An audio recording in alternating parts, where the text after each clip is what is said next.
Parents needs to be sensitized about it. কি দুধের দাঁত তো পড়েই যাবে, কি হবে, কিন্তু দুধের দাঁত খারাপ হলে যে তার নিচে যে পার্মানেন্ট টিথ এফেক্ট হয় সেটা হয়তো মানে এভরিডে মানে লোকের অতটাও they are not realising the fact that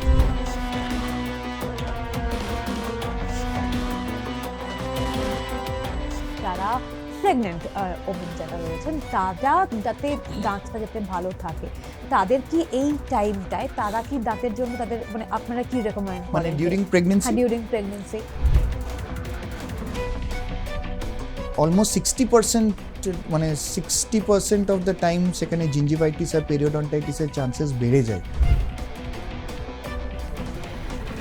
Emerging studies they are showing that these can cause stroke as well as neurological disorders also. Smoking, alcohol, gutkha বা বিভিন্ন ধরনের এই জাতীয় জিনিসপত্র যারা খান তাদের দাঁতটা কতটা ক্ষতিগ্রস্ত?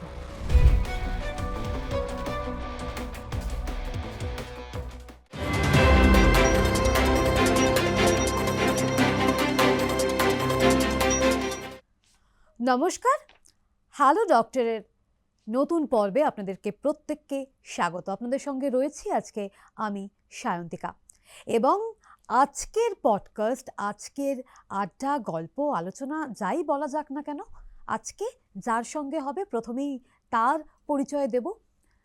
আর আহমেদ ডেন্টাল কলেজের চিকিৎসক সায়ন চট্টোপাধ্যায় আজকে আমাদের সঙ্গে রয়েছেন। প্রথমেই আপনাকে স্বাগত আমাদের এই হ্যালো ডক্টর পডকাস্টে। এবং আর আহমেদ ডেন্টাল কলেজ যখন বললাম, তখন আজকের যে আলোচনা তা যে মূলত দাঁত নিয়েই হবে তা আলাদা করে বলার কোনো অপেক্ষা রাখে না, কারণ দাঁত আমাদের শরীরের যে অন্যতম একটা গুরুত্বপূর্ণ অঙ্গ তা তো বলাই বাহুল্য। এবং বাংলায় তো একটা কথা রয়েছে যে দাঁত থাকতে দাঁতের মর্ম আমরা বুঝতে পারি না। একটা যে প্রশ্ন আপনার কাছে যেটা জানতে চাইবো, যে অনেক ক্ষেত্রেই আমরা দেখতে পাই যে ছোট থেকেই দাঁত ক্ষয় হয়ে যাচ্ছে, দাঁত ক্ষয়ে যাচ্ছে, গর্ত হয়ে যাচ্ছে, এবং এর পাশাপাশি আরও একগুচ্ছ প্রশ্ন আপনার কাছে অবশ্যই থাকবে। কিন্তু এই যে দাঁত ক্ষয় হয়ে যাওয়ার মূল কারণগুলো ঠিক কী কী? বেসিক্যালি দাঁত যখন ক্ষয় হয়, it is a combination of অনেকগুলো ফ্যাক্টরস আছে যেটা মিলিয়ে মিশিয়ে দাঁতের ক্ষয় হয় বেসিক্যালি। সো সে কয়েকগুলো ফ্যাক্টর যদি আমরা এক দুই তিন করে বলতে থাকি, সেটা হচ্ছে প্রথমে যে বায়োফিল্ম বা প্লাক দাঁতের মধ্যে যে জিনিসটা আমাদের একটা লেয়ার ক্রিয়েট করে, সেই প্লাক ফরমেশন।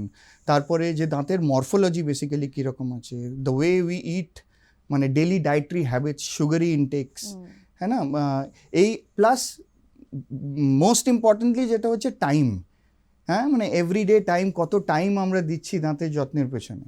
সো যে ডেন্টাল প্লাক আছে, যে ডেন্টাল প্লাক আমাদের মুখের মধ্যে যে বায়োফিল্ম ওখানে আছে, তো বায়োফিল্মের বেসিক্যালি কি, ওই প্লাকগুলো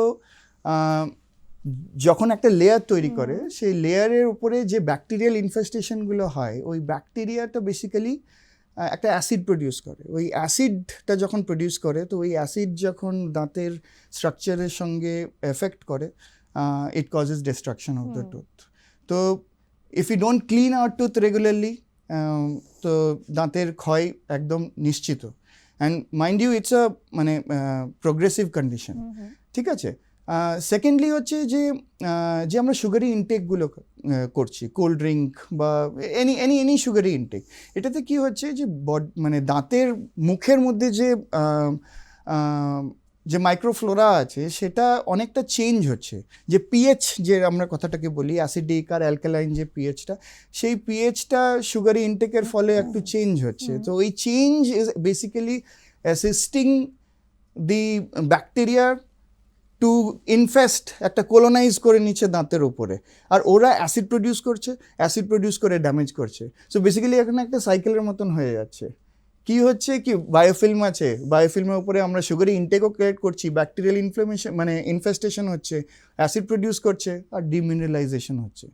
তো প্লাস এই যে আমাদের যে সোশিও মানে দাঁতের যে মরফোলজি, কাউরি কাউরি আপনি দেখবেন কি কাউরির যে দাঁত ইজ কেউ আপনি বলছে আমি তো রোজ ব্রাশ করি আমার বেশি কেরিজ হচ্ছে, আরে ও তো দেখেছি ঠিক মতন করে দাঁত নিয়ে অতটা খেয়াল করে না কিন্তু ওর কেরিজ হয় না। তো দাঁতের morphology also plays a very big factor. So দাঁতের মরফোলজিকে যাদের মাইনার পিট অ্যান্ড ফিশার ছোট ছোট ছোট ছোট যে মরফোলজিক্যাল চেঞ্জেস থাকে ক্রাউনের মধ্যে, ওই ক্রাউনের মধ্যে যখন একটু বেশি পিট অ্যান্ড ফিশার রইলো, তো ওখানে খাবার জমার প্রবণতা বেশি থাকবে, খাবার জমার প্রবণতা বেশি থাকলেও ওখানে কেরিজ ইনফেস্টেশন বেশি হয়ে গেল। কাউরির দাঁতে হয়তো ওই পিট অ্যান্ড ফিশার নেই, তাদের হয়তো ওই ব্যাকটেরিয়াল ইনফেস্টেশন কম হলো, ঠিক আছে। দ্বিতীয়ত হচ্ছে ওই সুগারি ইনটেক যারা বেশি নিল, প্লাস কাউরির এনামেল শুরু থেকেই একটু কমজোরি, বেসিক্যালি ডিমিনারেলাইজ থাকে, একটু থিন থাকে, তো সেখানে দাঁতের প্রবলেম হওয়াটা ওদের পক্ষে gets more, they get more chances of getting into carious lesion than other person. আর প্লাস লাস্টে যে সোশিও ইকোনমিক স্ট্যাটাস, সমীক্ষায় দেখা গেছে কি যে ডেভেলপিং কান্ট্রিজে এই কেরিজের প্রবণতা একটু বেশি compared two first world countries. কেন? কারণ dental awareness, we are trying our best, but dental awareness, socio economic status, কেউ হয়তো ব্রাশ ঠিক মতন কিনতে পারছে না, পেস্ট ঠিক মতন কিনতে পারছে না। তো এইসব কারণগুলো মিলিয়ে কি হচ্ছে, ওরাল হাইজিন ঠিক মতন কন্টিনিউ করতে পারছে না পেশেন্টসরা বা জেনারেল পাবলিক। ইভেন কেউ আপনি দেখবেন কি নিমের দাঁতুন ইউজ করছে, কেউ even we have seen patient যেখানে ছাই ইউজ করছে। তো এইসব জিনিসগুলো it causes changes in the oral mucosa, and definitely এইসব ক্ষেত্রে chances of getting carious lesion বা দাঁতের ক্ষয় যেটাকে হয় সেটা বেশি হয়ে যায়। একদম, আপনি যেটা বললেন যে এই নিমের দাঁতন বা ছাই ইত্যাদি জিনিসগুলো ব্যবহার করা, দেখুন আগেকার দিনে আমাদের মা ঠাকুমারা তারা কিন্তু বলতেন যে এই সমস্ত জিনিসগুলো দিয়ে যদি দাঁত মাজা হয় তাহলে খুব ভালো হয়। কিন্তু এই সমস্ত জিনিসগুলোর হয়তো যে পজিটিভিটি রয়েছে, কিন্তু আদতে এগুলো যখন আমরা দাঁতে ব্যবহার করছি তখন কি দাঁতে তারা একটা এফেক্ট ফেলছে? ছাইয়ের কথা যেটা বললাম, ছাই হচ্ছে কি কোলের ash, they have abrasive agents মানে যে দাঁতকে ক্ষয় করবে। সো যখনই আমরা পাউডার দিয়ে মাজন করছি বা কোনো জিনিস সেক্ষেত্রে মাজন করছি, it causes breakdown of the enamel structure. যদিও enamel is one of the most hardest structure in the human body, সেখানে যদি আমরা কোনো অ্যাব্রেসিভ করছি, ভাবুন কীরকম অ্যামাউন্ট অফ প্রেশার আর আমরা ঘষছি যেখানে এই দাঁত ক্ষয় হয়ে যাচ্ছে। নিম দাঁতুনের যে গুড থিংস সেটা কিন্তু it is not outweighing the bad factors. নিমের দাঁতুনের again it is hard, so any hard structure if it is moving over the tooth it will cause more damage. So নিমের যে রসের যে প্রবণতা বলছেন, ভালো জিনিস বলছেন, সেটা কিন্তু it is outweighing the abrasive the bad যে খারাপ জিনিসগুলো। আপনি দাঁত বেশি জোরে জোরে ব্রাশ করছেন, সার্ভাইকাল অ্যাব্রেশন হওয়ার চান্সেস বেশি আছে, কিন্তু ওই যে নিমের রসের যে ভালো জিনিসটা সেটা it is getting lost somewhere while we are using the hard brush. আরেকটা কারণ যেটা আগে বলা হতো কি আগেকার দিনে তো আমরা এটাই ইউজ করতাম, আগেকার দিনে খাবারের প্রবণতা, যে প্রসেসড ফুড, এখন যে হারে আমরা প্রসেসড ফুড খাচ্ছি, তাড়াতাড়ি করে গিলে ফেলছি, we are not chewing food properly.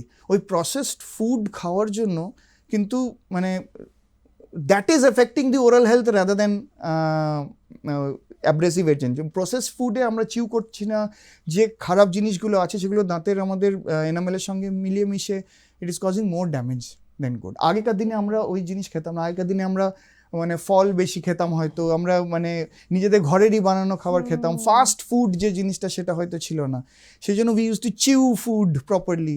ভেজাল ছিল না, সেটা একটা বিরাট জিনিস। তো সেই জন্য the good effects are getting overshadowed by the bad effects of using basically ash and নিমের দাঁতুন আর এগুলো। এবং এই যে আমরা শুরুতেই যে বিষয়টা নিয়ে আমরা কথা বলা শুরু করলাম, যে দাঁতের এনামেল বা দাঁতের এই যে ক্ষয়, সেটা যদি হওয়া শুরু হয় ছোটদের ক্ষেত্রে, তো আমরা না হয় বুঝলাম যে আপনারা একটা টাইম পেলেন, আর সে ছোট রয়েছে, একটা সে ট্রিটমেন্টের মধ্যে থাকলো, কিন্তু যখন সে বড় হচ্ছে বা মানে যেটা আমি জানতে চাইছি যে দাঁত যদি ক্ষয়ে যায় বা দাঁতের এনামেল যদি ক্ষয়ে যায়, তাকে কি সারানো সম্ভব?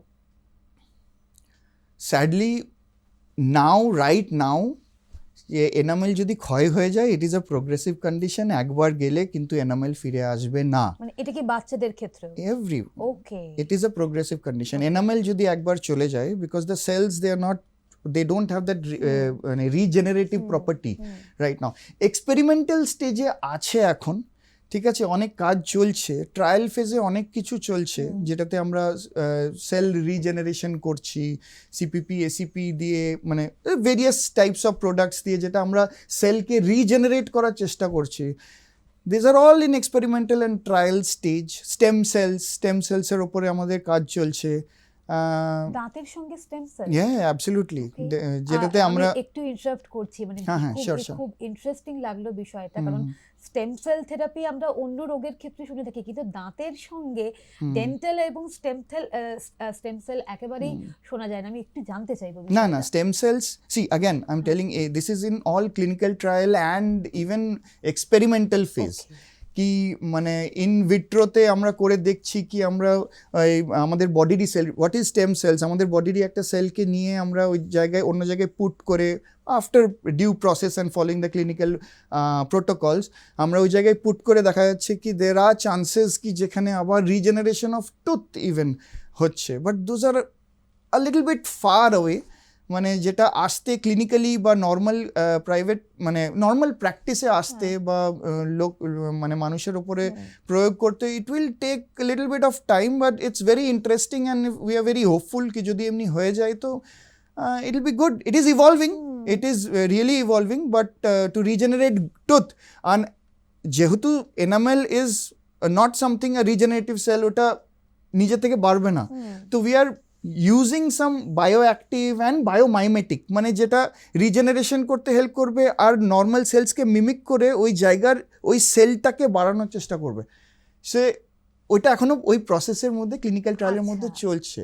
তো সেটা যদি হতে পারে, একটা জেল লাগিয়ে যদি আমাদের দাঁত নতুন মতন হয়ে যেতে পারে, so why not. So we are also we are hopeful. এবং আপনি যেটা বললেন যে এই যে প্রসেসড ফুড বা ধরুন কোল্ড ড্রিঙ্ক জাতীয় খাবার দাবার, এটা আমাদের দাঁতের ক্ষতি করে, চকলেট জাতীয় খাবার দাবার আমাদের দাঁতের ক্ষতি করে। বড়রা তো না হয় আমরা বুঝলাম, কিন্তু বড়রাও তো আমরা বুঝেও তো অবুঝ থাকি, বাচ্চাদের ক্ষেত্রে তারা তো বুঝবে না, বা এই দাঁতটাকে ঠিক রাখার জন্য, বা তারা তো একটা বাচ্চাকে তো আমি বোঝাতে পারি না যে তুমি এটা খেও না, তোমার দাঁতের এনামেল ক্ষয়ে যাবে, এটা খেও না, তোমার দাঁতটা আমরা তাকে বলতে পারি তোমার দাঁত নষ্ট হয়ে যেতে পারে, কিন্তু ঠিক কি প্রিকশন আমরা নিতে পারি? See, this begins from early childhood. Okay. মানে বাচ্চা জন্মের পর থেকেই এটা আমাদেরকে করতে হবে। First of all parents needs to be sensitized about it. কি দুধের দাঁত তো পড়েই যাবে, কি হবে, কিন্তু দুধের দাঁত খারাপ হলে যে তার নিচে যে পার্মানেন্ট টিথ এফেক্ট হয়, সেটা হয়তো মানে এভরিডে মানে লোকের অতটাও they are not realising the fact that even a dental deciduous tooth, যে প্রাইমারি বাচ্চাদের দাঁত can affect the other teeth which is coming. ঠিক আছে, তো সেই জন্য পেরেন্টসদেরকে প্রথমে সেন্সিটাইজ করতে হবে কি যে বাচ্চাদের দাঁত খালি ওটা তো পড়ে যাবে। আমরা অনেক কেস দেখেছি কি বাচ্চাদের দাঁত অনেক পড়ে যাবে বলে এমন সোয়েলিং হলো কি নিচের দাঁতের যে টুথবার্ড সেটাকে পেছনে ঠেলে একটা সিস্টিক লিজনের মতন হয়ে গেল, তখন মানে এই প্রবলেমটাও হলো, ওপরের দাঁতটা যেটা আছে সেটাও এফেক্ট হলো, সেটা বেরোলো না টাইমে, বোঝা যাচ্ছে? সো ইট ইজ মানে we need two sensitise the parents itself কি দাঁতের সমস্যা খালি আজকের এই দুধের দাঁত নয় কি 2 বছর 1 বছর 6 মাসের মধ্যে কিছু না কিছু পড়ে গেল, পুরো 4-5 বছর পেরিয়ে গেল দাঁত পড়ে যাবে না। যদি কেরিজ হয়, যখন পেন হয়, and dental pain mind you is মানে ইট ইজ স্যাড দ্যাট এর ইন্টেন্সিটি হচ্ছে মানে second most intense pain after labour pain, dental pain. So এত ওই পেন যখন হবে না, তো তখন পেশেন্টসরা বা বাচ্চারা বাবাদেরকেই ঘুমোতে দেয় না। আজকালকার পেশেন্টরা মানে বাবারা, most of the parents, I'm not talking about all the parents, most of the parents they are very aware of their child's dental health, but most of the parents দের প্রথম কমপ্লেন কি থাকে কি রাতে আমাদের ঘুমোতে দিচ্ছে না, সেই জন্য আমি নিয়ে এলাম, এত পেন হচ্ছে আমি নিয়ে এসেছি। কেন নিয়ে এসেছি? নট বিকজ অফ ডেন্টাল কি আমার ছেলে আমাকে এত ব্যথা হচ্ছে কি আমরা রাতে ঘুমোতে পারছি আমরা না। রাতে ঘুমোতে পারছি না। তো এই জিনিসটা শুরু করতে হবে একদম ছোট বয়স থেকে। যখন বাচ্চা জন্ম হয় they have gum pads, right? যখন দাঁত বেরোয় না 6 মাসের অবধি একটা মানে গাম প্যাড থাকে যেখান থেকে বেসিক্যালি অ্যালভিওলার রিজ যেখানে দাঁত বেরোয়, আচ্ছা। সেই জিনিসটা মানে তখনও দাঁত যেহেতু বেরোয়নি ভাবে কি পরিষ্কার করে কি লাভ, তখন থেকেই পরিষ্কার করতে হবে। তখন থেকেই কি করতে হবে মানে ইউজুয়ালি একটা মানে ওয়েট গজ পিস আমরা নিই, ওই ওয়েট গজ পিস নিয়ে ওই জায়গাটাকে, কারণ বাচ্চারা দুধ খায় ওই মুখের মধ্যে ওই, কারণ স্পিট করতে পারে না ওই ছোট বাচ্চারা, কি স্পিট করবে তখন? We as parents need to clean those gum pads ওপরে। তো ওপরে ওই গাম প্যাড দিয়ে একটা ওয়েট স্যালাইন বা একটু নর্মাল ওয়াটার দিয়েই ওইটাকে ওয়েট করে ভালো করে ওই জায়গাটাকে ক্লিন করতে হয়। তারপরে যখন দাঁত যখনই বেরোবে, the first day itself they say কি দাঁত যখন বেরোবে you need to start cleaning the tooth. মানে ডেন্টাল যে ছোট ছোট ছোট ছোট আজকাল তো ফিঙ্গার ব্রাশও আসে, সেখানে একটা স্মিয়ারের মতন টুথপেস্ট, আমরা যে বাচ্চাদের টুথপেস্ট থাকে সেগুলোকে স্মিয়ার মানে জাস্ট একটু খালি টাচ করে দিলাম, ওয়াই নট ক্লিন ইট? তারপরে যখন দাঁত আরো বাড়বে ধীরে ধীরে করে, তো মানে as soon as the tooth comes in the oral cavity you have to start cleaning. কি এটা তো এখন এই বেরোলো দাঁত আমি ছেড়ে দিলাম কিছু করলাম না, সেটা করলে কিন্তু হবে না।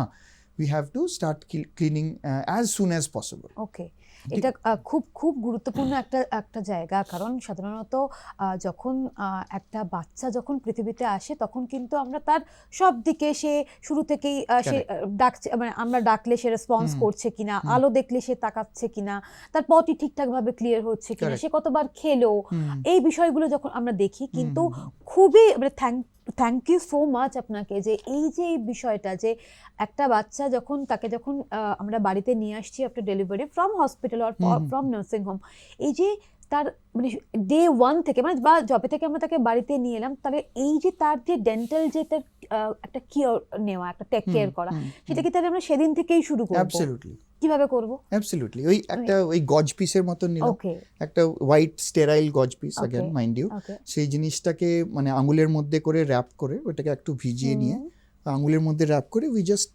Slowly gently roll over the gum pad. কারণ ছোট বাচ্চা প্রত্যেকদিন একবার করে, ওয়াই নট? ওকে। এখনই আমরা যখনই মানে বাচ্চাদের যে এই যে সুগার বা এই জাতীয় খাবার প্রবণতা এত বেড়ে যাচ্ছে, একটা জিনিস আমরা বলছি আমাদের যখনই আমরা খাবার খাচ্ছি we should make it a habit to just at least rinse. Whenever you eat something, whenever you drink something, you make it a habit to rinse. আমরা তো বলি দুবার ব্রাশ করতে, কিন্তু তার মাঝে যে আমরা কতগুলো খাবার মানে কতবার আমরা খাবার খাই, we forget about that. একদম। We should start that habit কি একবার ছোট মতন মানে হালকা মতন, hardly it takes time, 5 seconds 10 seconds. Okay. So just rinse. So it will help. আমি তো রোজ ব্রাশ করতে বলবো না, আমরা বলি দুবার। আবার বেশি ব্রাশ করলেও খারাপ, কি খুব বেশি ব্রাশ করছে আমাদের এনামেলটা আপগ্রেড হয়ে যাওয়ার চান্সেস থাকে, इसलिए বলি কি 2 টাইমস ব্রাশ করো। তো 2 টাইমস ব্রাশ করবে, কিন্তু তার মাঝখানে যে আমরা এতবার করে খাবার খাচ্ছি, সেটা কোথায় যাবে? So we don't think about that, right? Just rinse, even if you drink tea, rinse. Chocolate খাচ্ছে, ঠিক আছে ব্রাশ করতে পারছে না, এখনই বাইরে আছে, জাস্ট রিন্স নর্মাল ওয়াটার। ওকে, জাস্ট এইটুকু মানে এটা আমরাও মেইনটেইন করতে পারি। Everybody should do that. Okay, everybody. তো এই জিনিসটা তো শুরু করতে, প্লাস যে brushing technique, as soon as যখনই দাঁত আসবে আপনি মানে ব্রাশ করাতে হবে। এটা না কি দুধের দাঁত আছে তো কিছু হবে না। তো সেক্ষেত্রে কি আপনি যে ব্রাশটার কথা বললেন, সেই ব্রাশটা কি শুধু আমরা জাস্ট জলে ভিজিয়ে ইউজ করব নাকি একটু আমরা টুথপেস্ট ইউজ করব? না, আমরা হালকা ছোট মতন টুথপেস্ট, বাচ্চাদের টুথপেস্ট আসে, তো ওই বাচ্চাদের টুথপেস্ট কিন্তু স্পেশালি বাচ্চাদের জন্য, না না কিড স্পেশাল, ইয়েস এক্স্যাক্টলি। ওদের ব্রিসেলস ছোট থাকে, ছোট দাঁত, কারণ মুখ যদি ছোট থাকে তো ব্রিসেলসও আমাদের ছোট বা দাঁতও ছোট রাখতে হয়। তো ডিপেন্ড করছে কত ছোট, 2 থেকে 6 মাস হলো জাস্ট খালি টাচ করে দিলেন পেস্ট। তারপরে যখন একটু বড় হলো তখন ওই পি শেপড মানে মটর দানার মতন যে গ্রিন পিস, ওইটুকু একটা আমরা টুথপেস্ট নিলাম, okay, and start using it. Okay, rinse করতে হয়তো অসুবিধা হবে, but that too we need to start doing it একটু একটু একটু মানে একটু ছোট করে। থেকেই একটা হ্যাবিটের মধ্যে তাকে থাকা, কারণ Absolutely. সে নিজেও তখন বুঝতে পারবে যে এটা যখন তার সঙ্গে হচ্ছে, তখন তার যখন দাঁত যখন বেরোবে বা সে যখন আরেকটু যখন বড় হবে, তখন সে নিজেই তখন দেখবে যে এই টুথটা, আমার দাঁতটাকে যে ব্রাশ করাচ্ছে আমার মা বাবা বা বাড়ির লোক, এটা Exactly. আমার একটা একটা হ্যাবিট। হ্যাবিটের তখন মতো। সে নিজে থেকেই হয়তো তখন করতে চাইবে। Correct correct correct. আচ্ছা। তেমনি যেমন মানে বাচ্চাদের ক্ষেত্রে কি হয়, আমরা মানে ছোট বাচ্চাদের রাত্রেবেলায় বটল ফিড হুম। করিয়ে রাখি, তো বাট বটল ফিড করলো, শুয়ে পড়লো, হ্যাঁ। তো কখনো কখনো ওই দুধটা কিন্তু মুখের মধ্যেই রয়ে যায়, আচ্ছা। And milk will gradually cause infestation, মানে মুখের মধ্যে লেগে থাকবে। সো ওখানে ব্যাকটেরিয়ার ঢোকার বা রাখার মানে থাকার প্রবণতা কিন্তু বেড়ে যাবে এটা ওই কি সময়। ব্রেস্ট ফিডিং এর ক্ষেত্রেও হয়? অ্যাবসলিউটলি। ওকে। সেটা ব্রেস্ট ফিডিং এর ক্ষেত্রেও হয়, নর্মাল বটল ফিডিং এর ক্ষেত্রেও হয়। সেই জন্য ইট ইজ ইম্পারেটিভ, যেরকম বলে না কি আর্লি চাইল্ডহুড কেরিজ হয়ে যাচ্ছে। দেখা যাচ্ছে কি যখন আমরা বটল ফিড করছি বা ব্রেস্ট ফিড করছি, নিচের কয়েকটা দাঁত, কারণ বাচ্চারা যখন মিল্ক যে দে টেক ইন মিল্ক, তখন জিভটা ছোট সামনের দাঁতের ওপরে রাখছে, and they take in milk, right? তো কি হচ্ছে, বাকি দাঁতগুলো ইজ গেটিং এক্সপোজড, আর নিচের দাঁতটাতে নিচের থেকে স্যালাইভারি গ্ল্যান্ড, ছোট ছোট স্যালাইভারি মানে যে মেজর স্যালাইভারি গ্ল্যান্ড, সাবম্যান্ডিবুলার গ্ল্যান্ডগুলো আছে, ওখান থেকে স্যালাইভা বেরোয়। তো নিচের দাঁতটা তো প্রোটেক্ট হয়ে যাচ্ছে, saliva has its own function, আর জিভটা উপরে আছে, কিন্তু বাকি দাঁতগুলো এফেক্ট হয়। আর্লি চাইল্ডহুড কেরিজ মানে র্যাম্পেন্ট কেরিজ বাচ্চাদের ক্ষেত্রে কিন্তু অনেক দাঁতে দেখবেন ছোট ছোট ছোট ছোট কেরিজ চলে আসে। এইটা হচ্ছে the only thing is we need to clean it, and we need to get into the habit of cleaning out too. সবটাই তো একটা, আমরা নিজেরাও, আমরা যখন আমরা বড়রা যখন বাচ্চাদের অভ্যাসের কথা বলছি, আমাদেরকে তো বড়দেরকেও সেই অভ্যাসটায় আসতে হবে। It is easier said than done. It is. একদম। কারণ আমরা মানে হয়তো বললাম আজকে ছেড়ে দাও, আজই করতে হবে আজকে না, ভালো বাচ্চারা তো লাগছে বলবে না। আজ বাবা করবো না, ঠিক আছে মাম্মা ছেড়ে দাও, চলো তুমি টায়ার্ড আছো, but শুয়ে পড়ো। that needs to change. এটা আমাদের নিজেদেরও একটা চেঞ্জের একটা হতে হবে। এবং যখন একদম বাচ্চাদের যখন কেয়ারের কথা আমরা বললাম, তখন ধরুন এই মানে যারা প্রেগনেন্ট ওমেন যারা রয়েছেন, তারা যাতে দাঁতটা যাতে ভালো থাকে, তাদের কি এই টাইমটায় তারা কি দাঁতের জন্য তাদের মানে আপনারা কি রেকমেন্ড মানে করেন? during pregnancy? হ্যাঁ, ডিউরিং প্রেগন্যান্সি যাতে তাদের oral health তো is of paramount importance during pregnancy. Okay. Because pregnancy actually it has been seen কি increase মানে যখন হরমোনাল চেঞ্জেস হয়, প্রোজেস্টেরন এস্ট্রোজেন যখন বডির মধ্যে বাড়ে, তো তখন অলমোস্ট 60% মানে 60% অফ দ্য টাইম সেখানে জিঞ্জিভাইটিস আর পেরিওডন্টাইটিসের চান্সেস বেড়ে যায় মুখের মধ্যে। আর ওই যখনই পেরিওডন্টাইটিস আর জিঞ্জিভাইটিস হবে, ইনফ্লামেশন হবে, ব্যাকটেরিয়াল ইনফেস্টেশনস হবে, ব্যাকটেরিয়াল ইনফেস্টেশনস আবার অ্যাসিডিক প্রোডাকশন হবে, ওই অ্যাসিড প্রোডাকশনটাই ধীরে ধীরে ধীরে ধীরে করে again it will cause go into the blood stream, যেটা সেই জিনিসে হয়।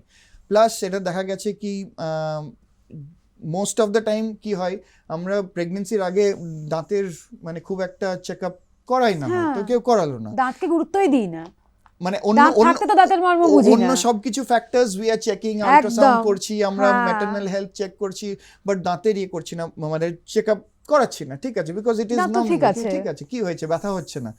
But once the hormonal changes occur, কোনো একটা স্টিমুলাসে যদি দাঁতের পেন স্টার্ট হয়, then it becomes difficult for the dentist and even the parents, because first trimester and the last trimester it is very difficult, কারণ first trimester এ organogenesis হয়, মানে organ formation হয় বেসিক্যালি। ওই সময় আমরা একদম মানে ইলেকটিভ যে সার্জারি বা ব্যথা হচ্ছে সেগুলো অ্যাভয়েড করি।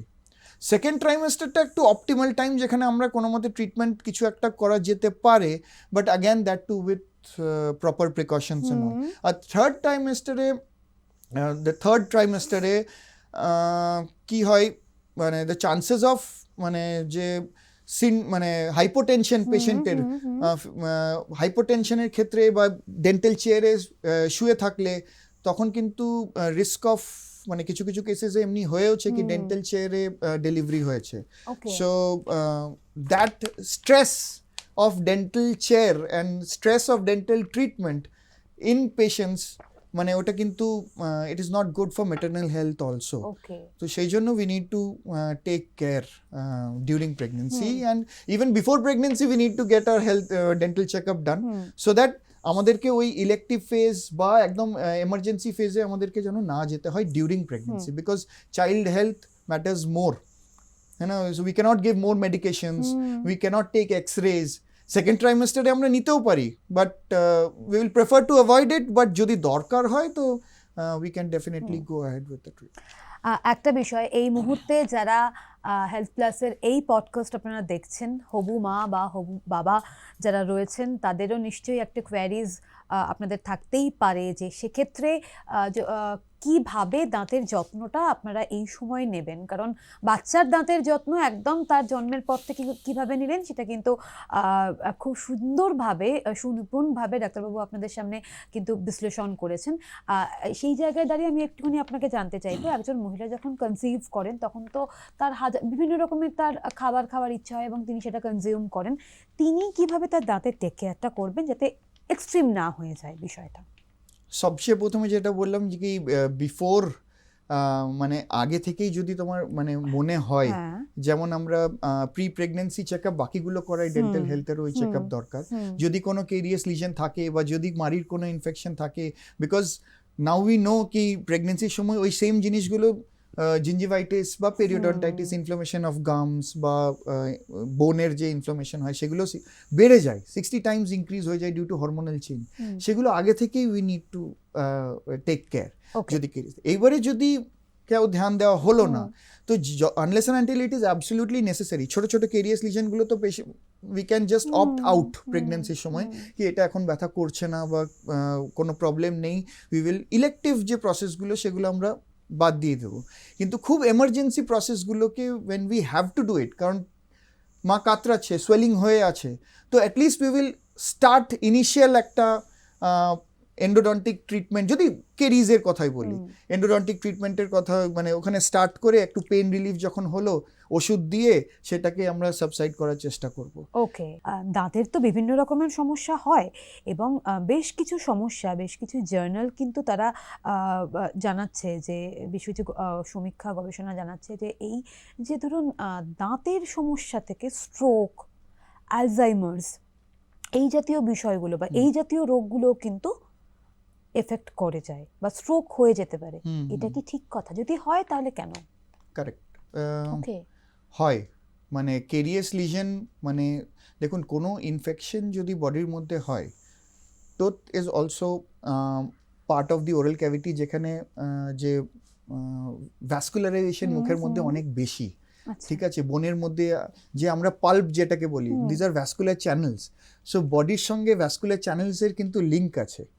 যখন কেরিজ হয়, ওই ইনফ্লামেশনটা দাঁতে কি আছে, এনামেল, ডেন্টিন, পাল্পের নিচে একটা যে পাল্প যেটা কি সেটা ভ্যাসকুলারাইজ টিস্যুস, সেখান থেকে কিন্তু ইনফেকশন যদি বডির মধ্যে ব্লাড স্ট্রিমে পৌঁছয়, সেই ব্লাড স্ট্রিমে পৌঁছে ব্লাডে ব্যাকটেরিয়া মানে ইনফ্লামেশন মানে ব্যাকটেরিয়ার অ্যাটাকটা ওখানে বেশি হয়ে যাচ্ছে, এই ব্যাকটেরিয়ার ফলে কিন্তু যে ব্লাড যেখান থেকে ভ্যাসকুলার চ্যানেলসগুলোতে অ্যাথেরোস্ক্লেরোসিসের চান্স আছে, যেখানে মানে ওটাকে ব্লক করে দেয় ওই ব্লাড ফ্লোকে, তখন কিন্তু স্ট্রোকের চান্সেস অনেক বেশি। আচ্ছা, তো সেই জন্য ডেন্টাল মানে এই জিনিস মানে ট্রিটমেন্টকে ইগনোর করা যায় না। So we now know that carious lesion, bacterial inflammation can cause changes in the body or blood stream infection করে ওই ইনফেকশন ব্লাড ফ্লো আমাদের আটকে দেয়, আর ওই ব্লাড ফ্লো আটকে দিলে ডেফিনেটলি ইসচেমিক অ্যাটাক আছে। আর যেটা অ্যালজাইমার্সের কথা বলছেন, সেটা এখন একটু ইমার্জিং ফেজে আছে। ইমার্জিং ফেজে আগেন ওই ব্যাকটেরিয়া মানে যে বডি ব্লাড ফ্লোর মধ্যে ব্যাকটেরিয়া যাওয়া, ওই blood flow will basically blood reaches all part of the body, so it can reach the brain also. So যখন ব্রেনের মধ্যে যখন একটা মাইক্রোগ্লিয়া বলে একটা স্ট্রাকচার আছে, মাইক্রোগ্লিয়া, সে ওই মাইক্রোগ্লিয়াতে যখন ব্যাকটেরিয়া এফেক্ট করে, তো তখন যে ওই নার্ভের যে নিউরাল ডিজেনারেশন মানে নার্ভকে খারাপ করতে শুরু করে। তো ওই ব্লাড ফ্লো ব্যাকটেরিয়া যখন মাইক্রোগ্লিয়াতে অ্যাটাক করে, তখন নিউরাল ডিজেনারেশন হয়। অ্যালজাইমার্স কি একটা নিউরোলজিক্যাল ডিসঅর্ডার, যখন নার্ভ ড্যামেজ হবে ব্রেনের মধ্যে, ইট উইল মানে cause this changes. So neural degeneration due to infection in the tooth again this is an emerging phase, but there have been cases যেখানে এই জিনিসটা পাওয়া গেছে, ইভেন ডেমেনশিয়ার ক্ষেত্রেও এটা পাওয়া গেছে কি নার্ভ সেল ড্যামেজ করছে হ্যাঁ। Due to presence of bacteria in the blood, আর যে ওই ব্লাড স্ট্রিমে গিয়ে সেটা এফেক্ট করছে আপনার ব্রেনে, অ্যান্ড ব্রেনের নার্ভ সেলস যদি ড্যামেজ হয় it can cause Alzheimer's also, so stroke and Alzheimer's. So মানে এই অনেক এমার্জিং ফেজ, একটু শুনতে ভয় লাগবে কি একটা ছোট্ট মতন কেরিজ কি হচ্ছে, কিছু হচ্ছে না, কি ইনফ্লামেশন হচ্ছে, হয়ে যাচ্ছে, but cases have been coming up, researches have been going on কি আমাদের এই সব ক্ষেত্রে emerging studies they are showing that these can cause stroke as well as neurological disorders also. অর্থাৎ এটা বলা যেতেই পারে যে ওই যে আবারও সেই বলবো বাংলার প্রবাদ, দাঁত থাকতে আমরা দাঁতের মর্ম তো বুঝি না, দাঁত পড়ে গেলে বুঝি, যতক্ষণ না ব্যথা হয়, যতক্ষণ না ব্যথা হয়।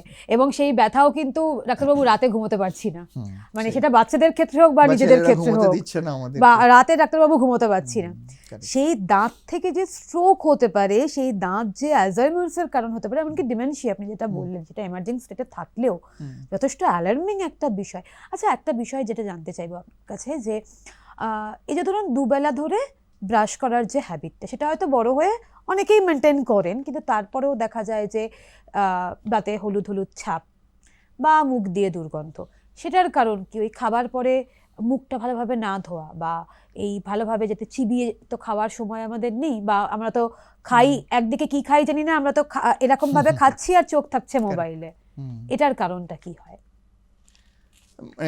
these are two different questions. যেটা হচ্ছে কি, এক হচ্ছে কি হলুদ হয়ে যায় বেসিক্যালি। সো এই হলুদ হয়ে যাওয়ার কারণটা হচ্ছে, দেখুন ডেসিডুয়াস টুথ বা বাচ্চাদের দাঁতকে আমরা দুধের দাঁত কেন বলি? Because it is very white.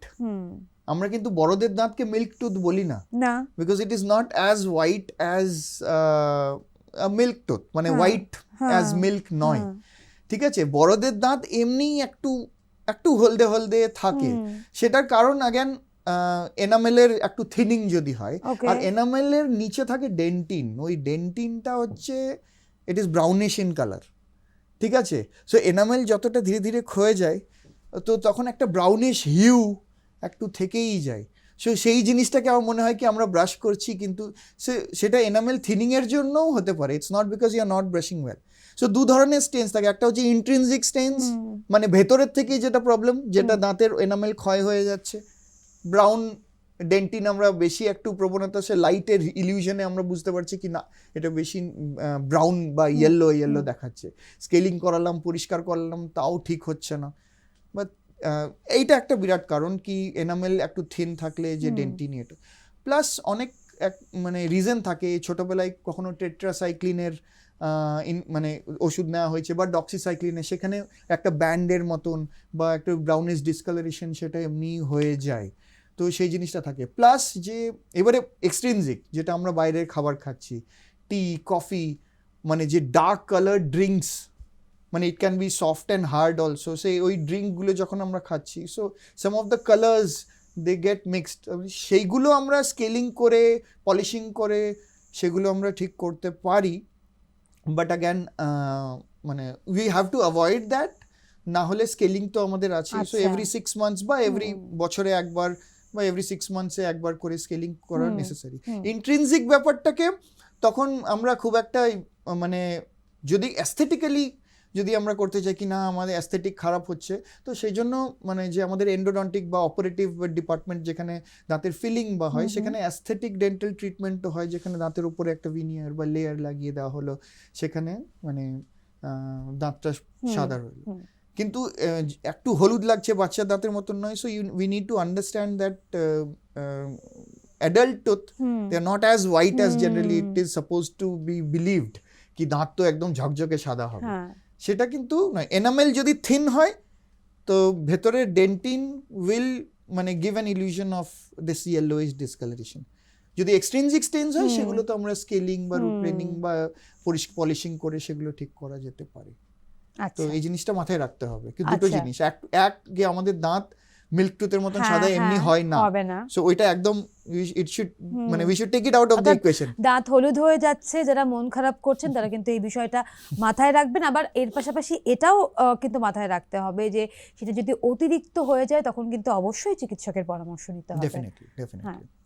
এবং অ্যাক্সিডেন্ট তো কারোর বলে কয়ে হয় না, এবং অনেক ক্ষেত্রে দেখা যায় যে কারোর ধরুন অ্যাক্সিডেন্ট হলো, তার মুখে চোট লাগলো, দাঁতটা পড়ে গেল, এবং কম বয়সী সে তখন ডিসাইড করলো যে এবং সে যখন চিকিৎসকের কাছে গেল, আপনাদের কাছে যখন গেল, যে আপনারা জানালেন যে দাঁতটা এটাকে কিন্তু ফিক্সড করতে হবে।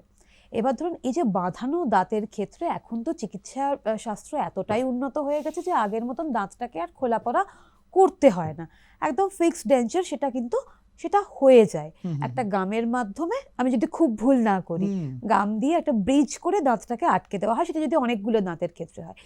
এই দাঁতগুলোর যে পার্মানেন্ট যে বাঁধানো দাঁত, কারণ ধরুন একটা কলেজ পড়ুয়া, তার হয়তো যদি অ্যাক্সিডেন্ট হয়েছে, এবার সে তো আর সবসময় দাঁত খোলা পড়া করবে না, তার পক্ষে সেটা পসিবল নয়।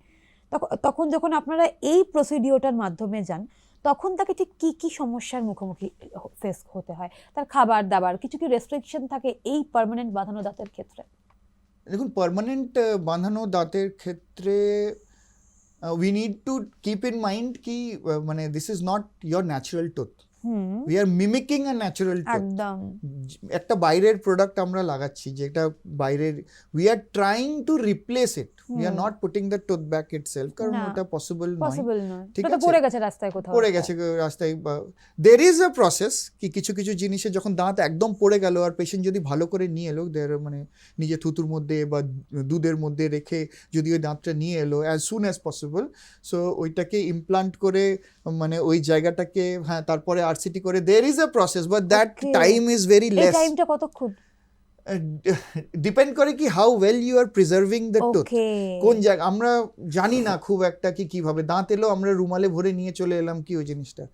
সো সেটা না করে যদি আমরা মানে নিজের থুতুতেই এই জিনিসটা রাখলাম, বা দুধ জাতীয়তে ওখানে রেখে ওই জিনিসটাকে অ্যাজ সুন অ্যাজ পসিবল নিয়ে এলাম, সো ওই জায়গাটাকে রিইমপ্লান্ট করে তখন ওই জায়গাটাকে ফিক্স করে আরসিটি করে কিছু চেষ্টা করা যেতে পারে, ঠিক আছে, যেটা হয়ও, but that window is very less. কারণ একবার দাঁত পড়ে গেল, মাটিতে পড়ে গেল, পড়ে গেল, পকেটে ধুয়ে ভালো করে করে নিলাম, so it becomes very difficult. কারণ যদি ফাইবার্সগুলো ড্যামেজ হয়ে যায়, দাঁত লাগানো যাবে না, সেক্ষেত্রে তখন ফিক্সড ডেঞ্চার বা রিমুভেবল পার্শিয়াল ডেঞ্চার আমরা করতে পারি।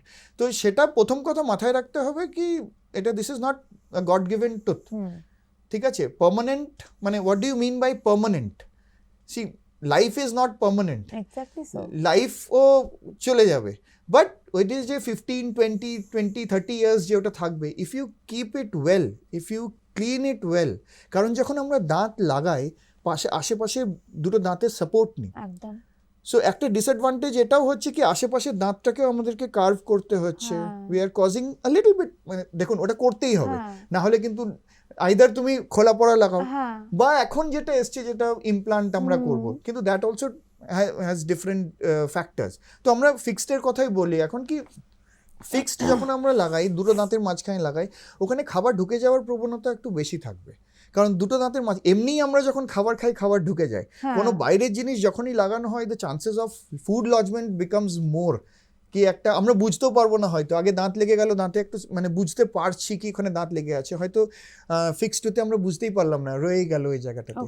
তো আশেপাশের দাঁতে ওখানে ফুড লজমেন্ট হয়, সেই জন্য রেগুলার ওই জায়গাটা ক্লিন করতে হবে, ভালো করে ক্লিন করতে হবে। যদি সিঙ্গেল টুতে থাকে, যদি ওখানে প্রক্সা ব্রাশ বলে আমাদের ব্রাশ আছে, সে ব্রাশগুলো ওই দুটো দাঁতের মাঝখানের জায়গাটাতে ক্লিন করতে হবে, ভালো করে রিন্স করতে হবে, প্লাস রেগুলার স্কেলিংয়ে আসতে হবে, সেখানে আমরা ওই দাঁতটাকে রাখা যেতে পারে।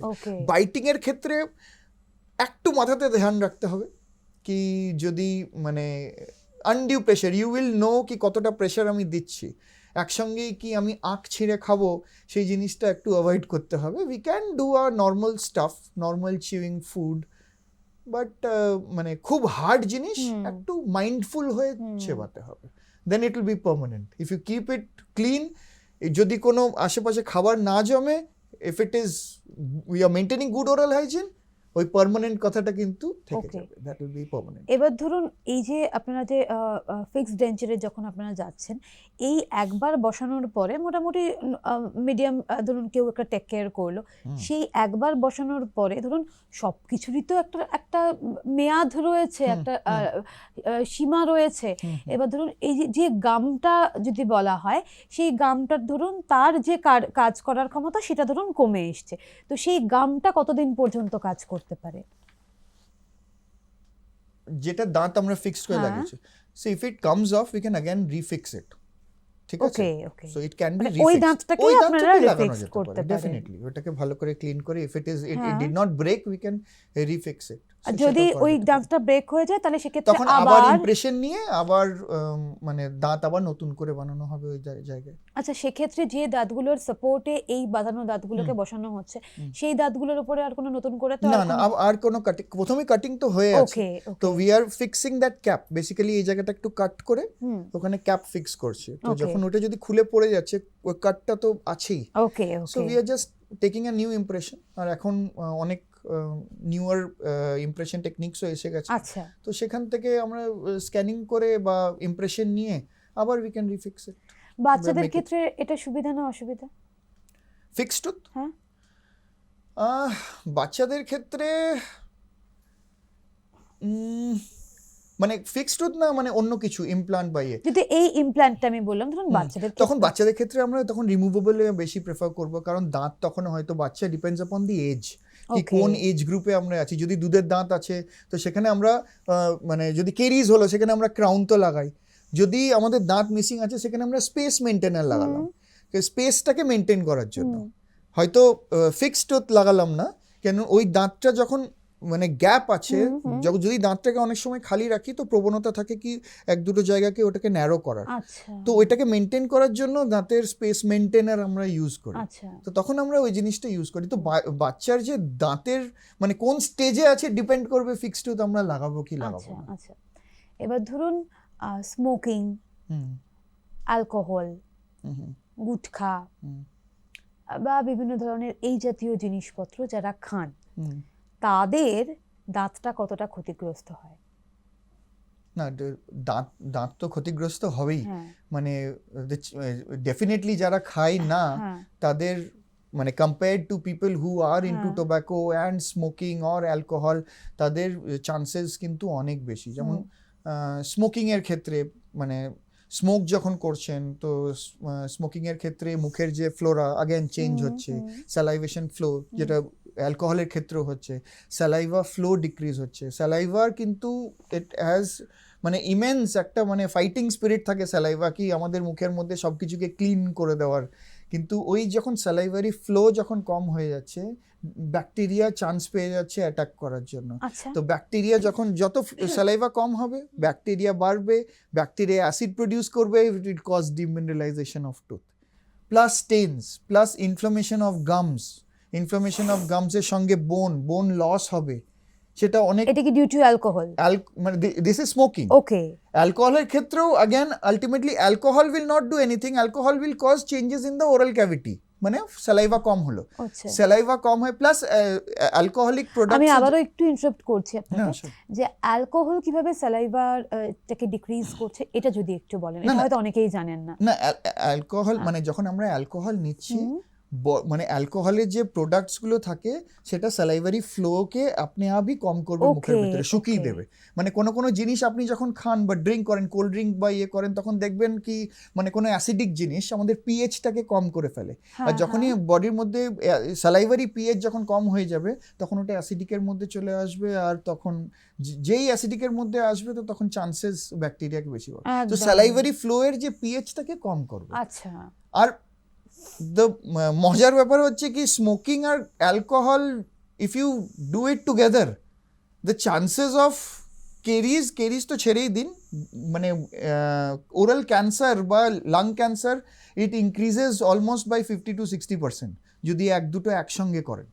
মানে ওই দুটো স্মোকিং আর কি হয় যখন আমরা ড্রিঙ্ক করছি বা স্মোক একসঙ্গে নিচ্ছি, একটা অ্যাসিডালডিহাইড আমাদের কার্সিনোজেন আমরা যেটা প্রডিউস করে, that can go inside and cause changes or মানে যেহেতু কার্সিনোজেনিক এজেন্ট, হ্যাঁ সো আর স্মোকিং এর যে কম্পাউন্ড গুলো জলের সঙ্গে মিক্স হয়ে অনেকক্ষণ বেশি মুখের মধ্যে থাকছে, তো ওরাল ক্যান্সারের হওয়ার চান্সেস অনেকটা বেশি হয়ে যাচ্ছে। ওকে সো ইন্ডিভিজুয়ালি হয়তো একটু কম রিস্ক, বেশি করলে মানে দুজনে একসঙ্গে হ্যাঁ, যদি হয় তো হ্যাঁ। The chances of risk is আচ্ছা মোর আচ্ছা ফর ওরাল ক্যান্সার। হুম, আর কেরিজের ক্ষেত্রে ওই again it is changing the microflora in the mouth, হ্যাঁ, হ্যাঁ। যখনই চেঞ্জ হচ্ছে তখন ব্যাকটেরিয়াল ইনফেস্টেশন হচ্ছে, এস মিউটান্স, ল্যাক্টোব্যাসিলাস স্পিসিস, সেগুলো অ্যাসিড প্রডিউস করে ইট is causing damage to the tooth, মানে কেরিজ অ্যাসিড প্রডিউস করে ডিমিনারেলাইজেশন হচ্ছে, মানে যে এনামেল যেটা দিয়ে তৈরি হ্যাঁ, হ্যাঁ। সেটাকে ডিমিনারেলাইজ করছে।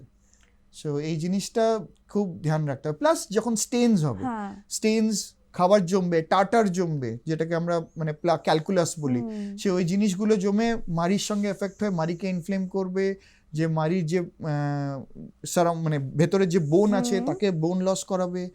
আগেন ওই একটা সাইকেল, কি বডির মধ্যে ইনফ্লামেশন হচ্ছে, যদি রক্তের মধ্যে যায় তো তখন ব্যাকটেরিয়া হয়ে it can increase risk of যেটা ইসচিমিয়া আর অ্যালজাইমার্সের কথা বলা যেটা হয়েছে। হয়েছিল, মানে মারাত্মক একটা বিষয় যে মানে আমরা এতদিন We need to ভাবতাম take care, যে yes. স্মোকিং দাঁতের ক্ষতি করে বা এই গুটখা জাতীয় জিনিসপত্র দাঁতের ক্ষতি করে, কিন্তু অ্যালকোহল যেটা কনজিউম করেন অবশ্যই কিন্তু একটু সচেতন হওয়া অবশ্যই দরকার।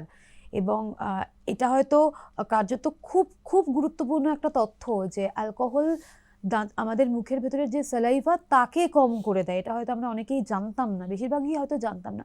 আচ্ছা, এই যে আক্কেল দাঁত, এটা একটা মারাত্মক রকমের একটা সমস্যা। এই আক্কেল দাঁতের যে ব্যথা, সেই ব্যথার চোটে তো আমরা কার্যত অন্ধকার দেখি চোখে।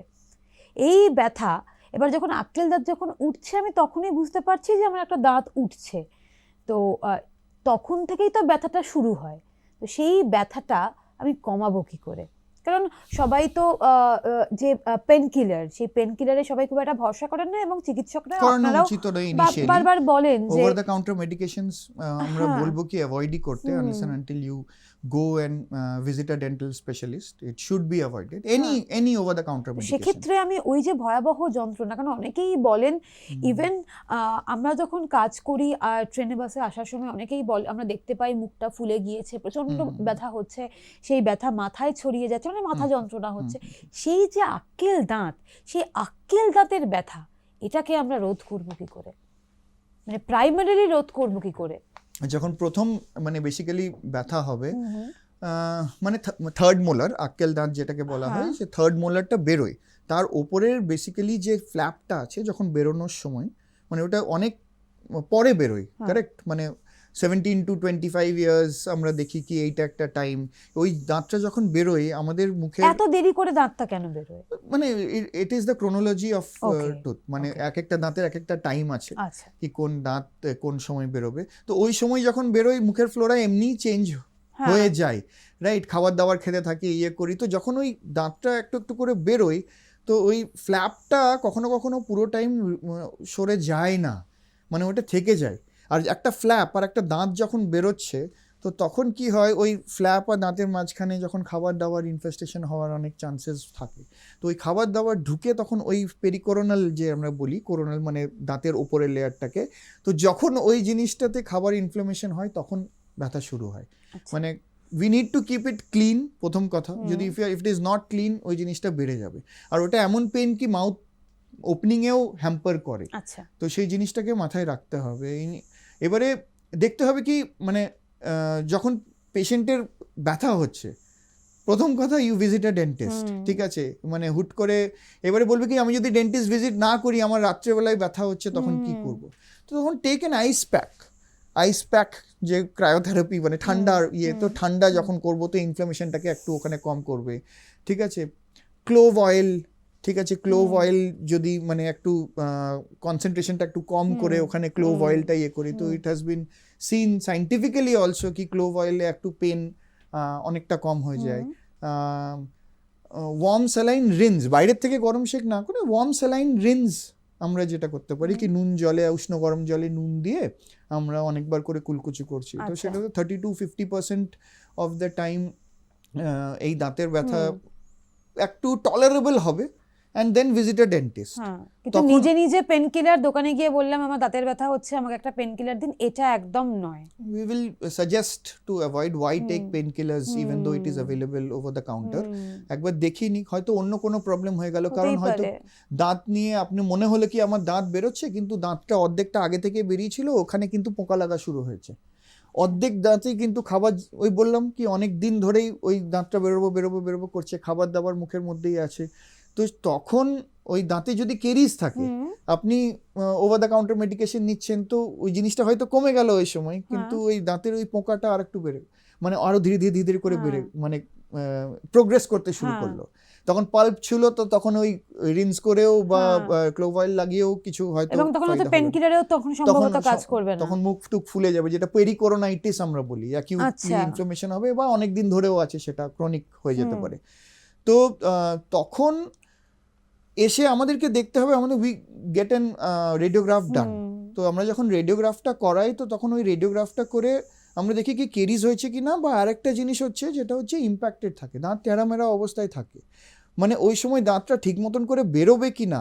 যদি দাঁত ইম্প্যাক্টেড যদি একটা অ্যাঙ্গেলের মধ্যে থাকে, ওই দাঁত বেরোবে না। আচ্ছা। ওই দাঁত কিন্তু অন্য দাঁতের সঙ্গে লেগে আটকে দিচ্ছে, আর দুটো দাঁতের মাঝখানে গ্যাপ হচ্ছে, খাবার ঢুকছে, ওখানেও কেরিজ হচ্ছে, আশেপাশের দাঁতটাকেও কেরিজ করছে। সো পোকা লাগানোর মানে প্রক্সিমালি অন্য দাঁতের সাইডে কেরিজ হয়ে যেতে পারে, আচ্ছা। যদি এই দাঁতটা এমনিভাবে লেগে থাকে।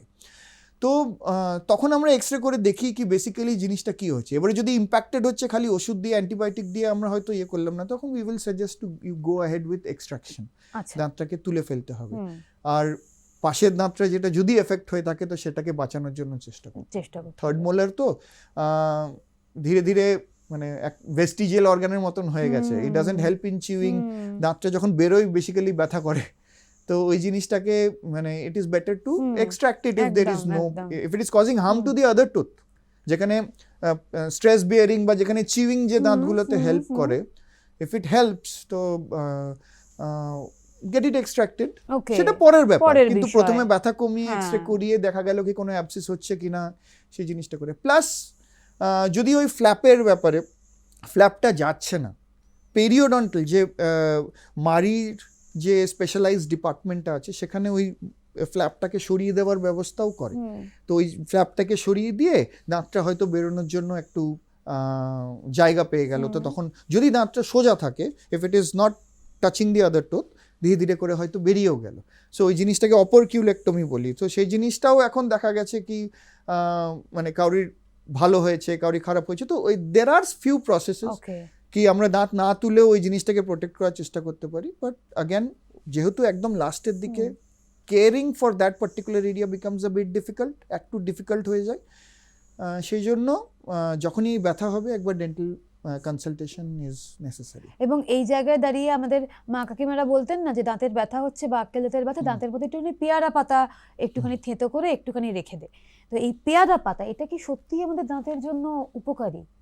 মানে ডাইরেক্ট পেয়ারা পাতা আমি হয়তো মানে খুব যদি অন্য কিছু না পেলেন, হ্যাঁ। তো তখন হয়তো পেয়ারা পাতা চিবিয়ে পেয়ারা পাতার রস, রসটা, অ্যাকচুয়ালি হ্যাঁ। পেয়ারা পাতার রস হ্যাঁ। মানে দেখা গেছে there are few good things about it okay, also. Okay. কি ওখানে ফ্ল্যাভেনয়েডস, ট্যানিনস বলে এইসব জিনিসগুলো থাকে, যে দে হ্যাভ অ্যান্টি ইনফ্লামেটরি, কখনো কখনো অ্যান্টি ইনফ্লামেটরি মানে ইনফ্লামেশন কম করা, অ্যানালজেসিক মানে ব্যথা কমানোর, বা অ্যান্টি মাইক্রোবিয়াল মানে ব্যাকটেরিয়াকেও কম করার কিছু কিছু মানে they have that good effect also. হ্যাঁ। ঠিক আছে, যেটাতে এখন ধীরে ধীরে ধীরে ধীরে করে আসছে হুম। মানে গুয়াভা এক্সট্রাক্টেড জেল, আচ্ছা। যেটা ওখানে লাগিয়ে রাখতে পারি। ডাইরেক্ট মানে কিছু পেলেন না হয়তো তখন করলেন, কিন্তু that not to for a long time. But yes, ওই পেয়ারা পাতার রসে there are some good things also, যেখানে উইচ ক্যান হ্যাভ ইভেন ব্যথা কমানোরও অ্যানালজেসিক প্রপার্টিও আছে।